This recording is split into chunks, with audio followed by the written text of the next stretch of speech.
From the 1011 Now streaming studio, this is The Night Beat.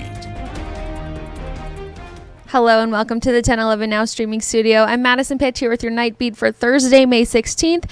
And today, instead of the headlines, we're doing an interview with our Assistant News Director, Bayley Bischof. Bayley, glad to have you on. Excited to be here on a Thursday. I'm sure you are.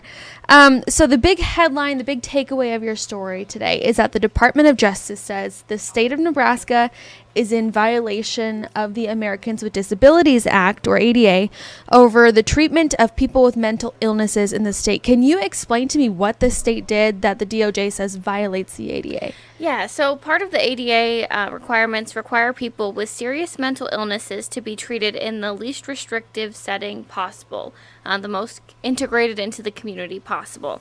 And the DOJ, through an investigation launched in 2021, says they found the state is not doing that enough because there aren't enough of those community services available. And so that forces people with serious mental illnesses into institutions, and then when they come out of there, out of places like the regional center or crisis centers, they're required to go to assisted living facilities or day programs where they're spending most of their time around other people who have the same disabilities as them and aren't able to go access things like housing and supported employment in the community, and therefore segregating them from the community. So that's the crux of the issue. It's the segregation of okay. So tell me a little bit more about a town hall you attended this week on this issue. Yes. So I had found out that there was going to be a town hall at the last mental health town hall that we also talked about on the Night Beat, and I knew that the Department of Justice was involved. It sounds like the people in the community, the advocates for mental health, also knew the Department of Justice was involved, but did not know that this investigation or the announcement that the state was in violation would be announced. So what happened at the town hall, which was packed, by the way, it was like in little conference rooms in the Region 5 Systems building. We couldn't film, but if you could, you would see that there were people, standing room only, packed in there to get their voices heard.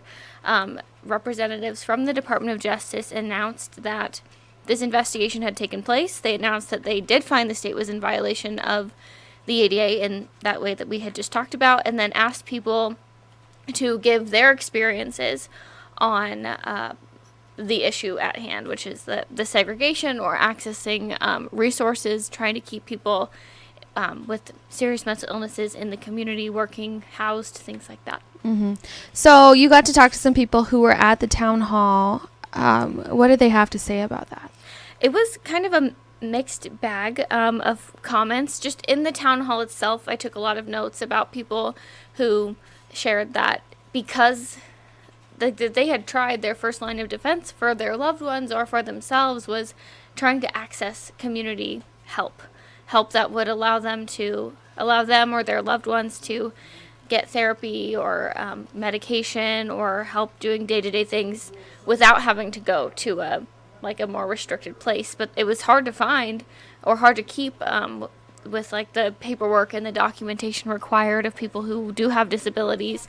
And that would often lead to their loved ones ending up homeless or ending up incarcerated, and because they have nowhere else to go, and then do something rash in a cry for help. And people said that they believe some of these issues were due to funding or a lack of staffing and just red tape to get some things done. Yeah, I think the biggest shocker in reading all of your reporting is that people were not surprised by this ruling from the DOJ. No, so outside of the town hall, after when I did some interviews with people, one of the people we interviewed who you'll hear from tonight and who actually you heard from in the 1011 documentary Suffering in Silence, which talked about the state's response to mental health, she said that when they told her that the Department of Justice was investigating and that there was a problem, she was like, finally, someone noticed, someone's doing something, someone's listening, and so that her all her concerns had been validated and just told, she felt like she knew that they were real and she wasn't the only one.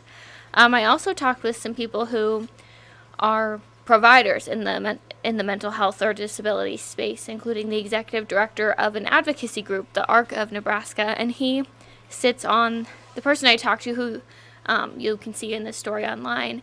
He sits on the committee that handles this specific section of the ADA.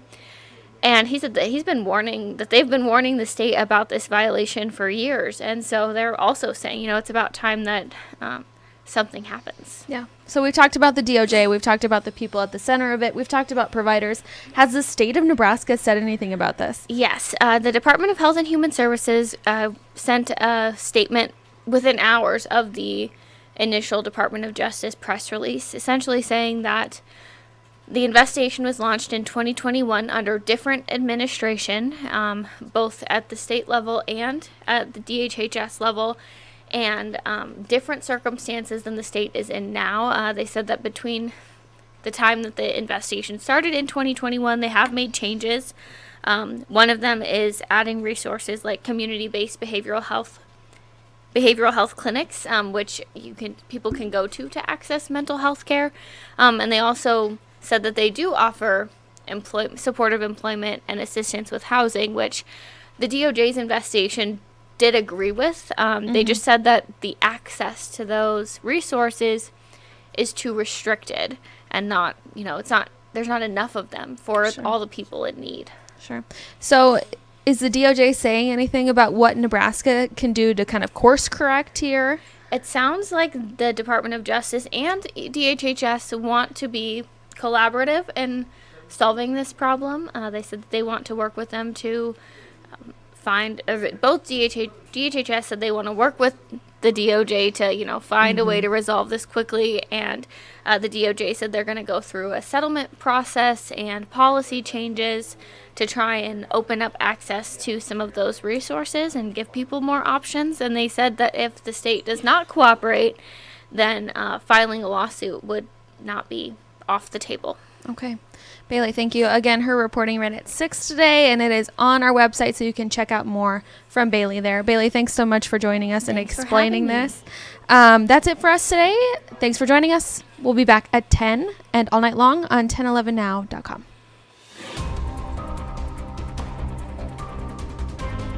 You've been listening to The Night Beat.